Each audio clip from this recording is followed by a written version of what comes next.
Buenas tardes, doctora Susana Jaramillo.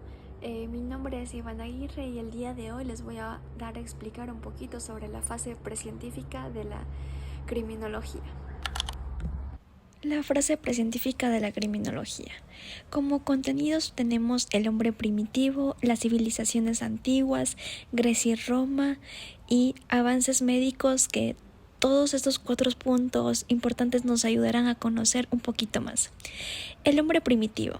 Tenemos las sociedades primitivas que altamente estructuradas y unidas por el tótem y el tabú. Su conducta criminal se consideraba tabú a la violación que llevaba a la segregación automática de esta. También tenemos como punto importante la explicación del crimen, que no se racionalizaba y se atribuía a fuerzas sobrenaturales o causas misteriosas o fuera de la comprensión humana. Y como cuarto punto tenemos las reglas sociales, que nos decía que existían normas obligatorias con fuerzas puramente sociales. Mesopotamia.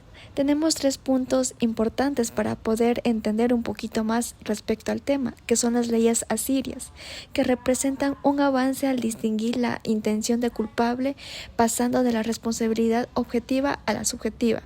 También tenemos lo que es el Código de Hammurabi, que es un documento clave que unificó el imperio babilónico con énfasis en combatir la criminalidad dorada.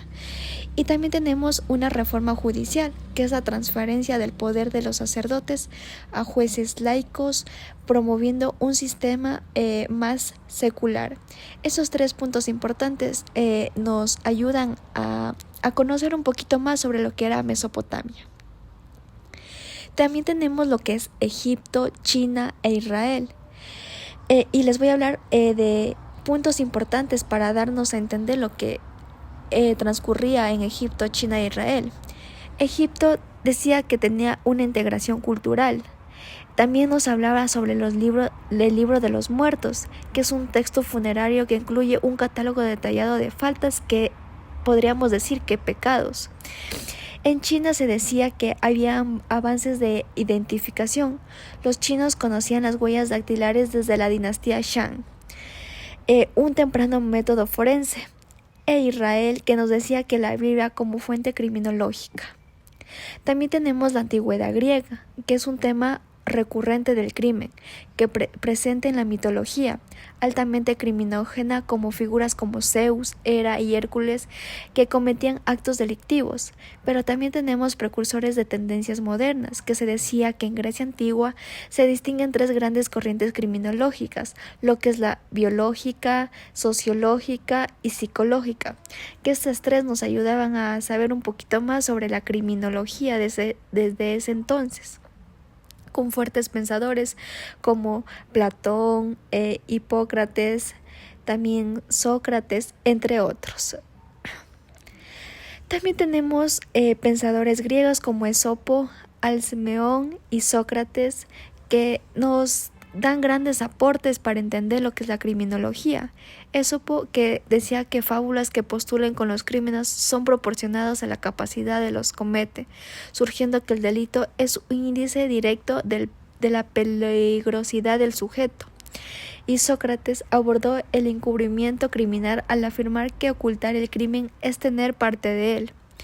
Y Alcmeón, posiblemente el primero en estudiar características físicas y morales de los autores del delito mediante disecciones de animales, sentando bases para análisis empíricos. También tenemos grandes influencias o pensadores que nos ayudaron a entender más sobre este. Les hablaré de 3 para hacerles la comprensión más clara y sencilla, como Arquímedes, que fue un precursor de la criminalística por sus métodos científicos aplicados a investigaciones.